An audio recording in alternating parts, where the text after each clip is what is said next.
پیر کے روز امریکی محکمہ خارجہ کے دفتر برائے جنوبی و وسطی ایشیا کے امور نے کہا کہ امریکہ اقوام متحدہ کی سلامتی کونسل میں ہندوستان کا خیر مقدم کرتا ہے، اور کہا کہ وہ پرامن محفوظ ہندوستان بحر الکاہل کے لیے مشترکہ مفادات پر کام کرنے کے منتظر ہیں۔ ایک ٹویٹ میں bureau of south and central Asian affairs (SCA) نے لکھا، ایک نیا سال پرانے دوستوں اور شراکت داروں کے ساتھ تعلقات کو مستحکم کرنے کے لیے نئے مواقع لاتا ہے۔ ٹویٹ میں مزید کہا گیا، ہم اقوام متحدہ کی سلامتی کونسل میں ہندوستان کا خیر مقدم کرتے ہیں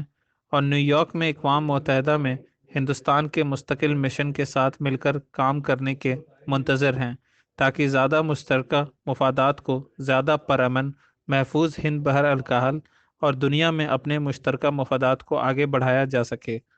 اس سے قبل پیر کے روز متحدہ قومی سلامتی کونسل UNSC میں ہندوستان قومی پرچم لگایا گیا تھا،